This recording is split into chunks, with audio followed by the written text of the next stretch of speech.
Once, in a peaceful little forest blessed with tall trees and whispering winds, there lived a sparrow named Chikki. She was tiny, fragile, and always hungry. Each day she fluttered tirelessly from branch to branch, searching for even the smallest grain or seed she could find. But life was not easy for her. Bigger birds pushed her away. Stronger birds snatched whatever she found, and by evening, Chikki returned to her nest with an aching heart and an empty stomach. Nearby lived a wise old tortoise named Kambu. He had watched countless seasons come and go: summer heat, winter frost, gentle springs, and wild storms.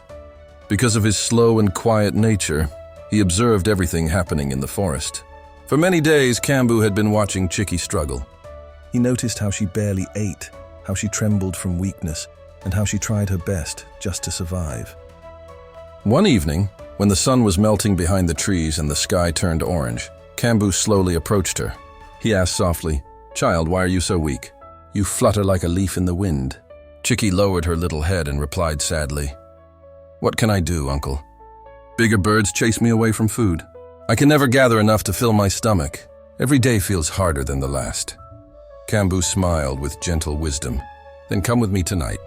I know of an old abandoned field full of ripe grains. No bird goes there, no animal bothers me. I visit it quietly every night and eat peacefully. You can join me."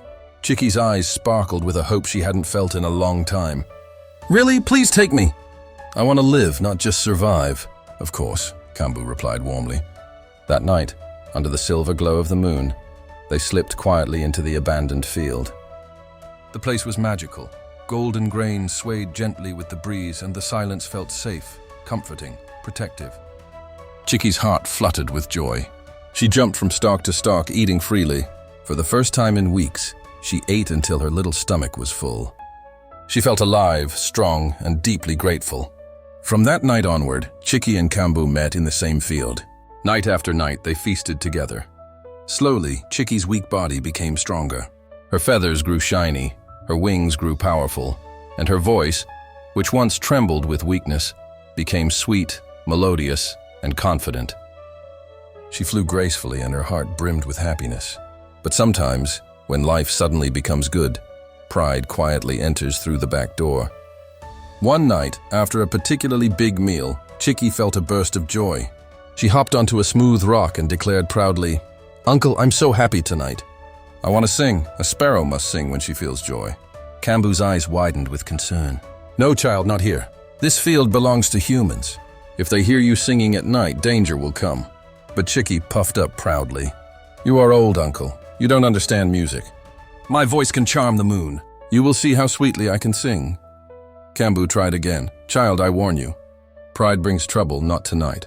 But Chikki had already made up her mind. "You call my voice foolish. Just watch, I will shine tonight." Seeing she wouldn't listen, Kambu tried one last clever trick. "All right, child. You are truly a great singer. Let me bring a flower to honor you. Begin singing after 10 minutes so I can return." Chikki nodded, her heart full of pride. The moment the tortoise left, she lifted her little head and began to chirp loudly, filling the quiet field with her joyful song. Within moments, the farmer woke up. "Who's making noise in my field?" he shouted, grabbing a long stick. He rushed outside. Chikki tried to fly away, but the farmer struck her wing.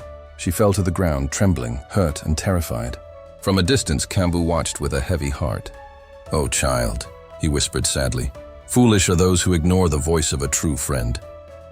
Chikki understood, too late, that her pride had blinded her to wisdom. Moral ignoring a friend's advice may feel like strength, but learning through hurt is its heavy price.